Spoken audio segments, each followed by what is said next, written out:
Hello, this is Mrs. Scarpel, and in this video I'm going to go over problems that will help you with the ready and go portions of the practice.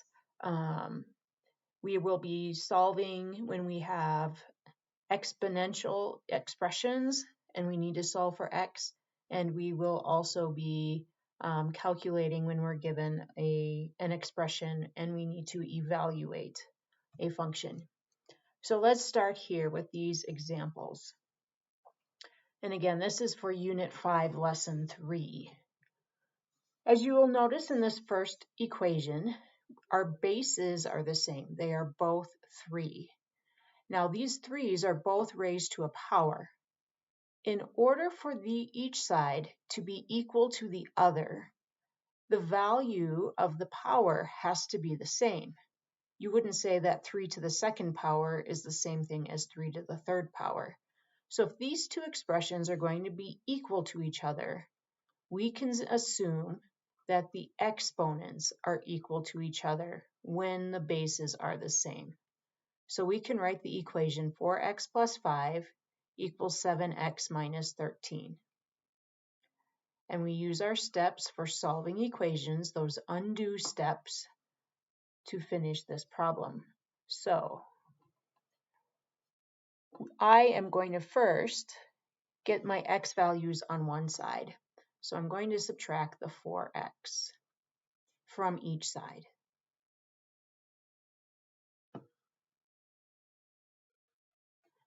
That leaves me with 5 equals 3x minus 13.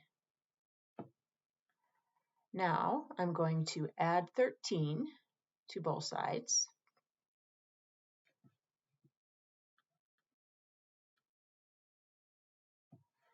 And I will now have 18 equals 3x.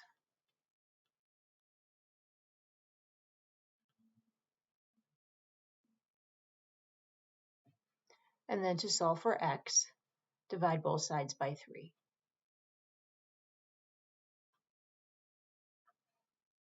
And you will have that 6 equals x.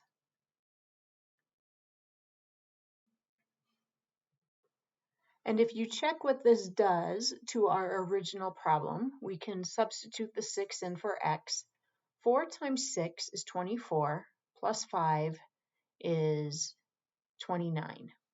6 times 7 is 42. Subtract 13 is also 29. So we would end up with 3 to the 29 equals 3 to the 29. Now if you look at this second problem, you'll notice that the bases are different. So before I set any exponents to each other, I need to get a common base. The 2 and the 4 are considered bases. One thing I know is that 4 is a power of 2. I can write 4 as 2 squared. So now we have 2 squared to the power of 2x minus 3 equal to 2 to the power of 3x plus 4. Now that my bases are the same, I am going to write this so that my exponents are the same. Now this power of 2 on the 2 is going to be multiplied with the rest of the exponent, the 2x minus 3. We're going to have to distribute it. Equals 3x plus 4.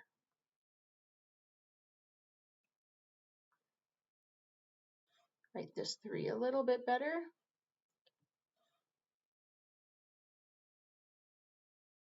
So now we can distribute the 2, and we have 4x minus 6 equals 3x plus 4. I'm going to subtract 3x from each side.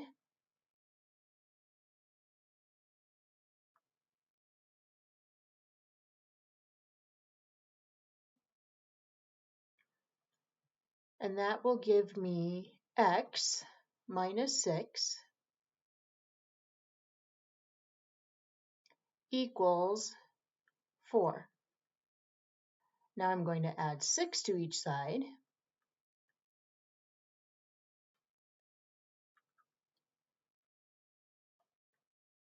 And we end up with x equals 10.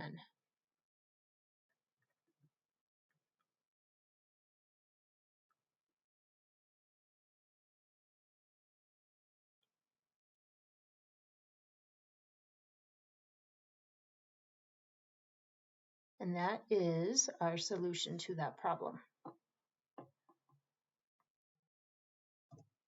The next thing you're going to encounter in your practice for Unit 5, Lesson 3 or Lesson 5.3 are some problems where you have to calculate a function for a given input, and that input is going to have variables in it. So it's not just going to be single numbers, numerical values. And you're going to be given the function. So in this case, we're given function f of x is x squared plus 4x minus 3. And we need to calculate that function for the input a plus b. Now that input a plus b is being placed in for the x. So when I want to find f of a plus b, I'm going to replace my x's with a plus b.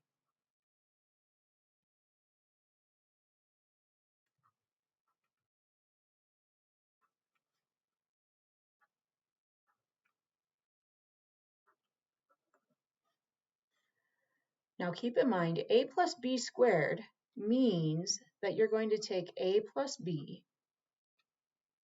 times a plus b.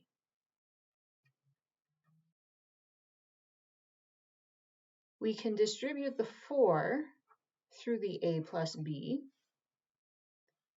and that will be 4a plus 4b, and we still have minus 3 on the end. Now for the a plus b times a plus b, I need to distribute each term of the first binomial with each term of the second binomial, also called FOIL.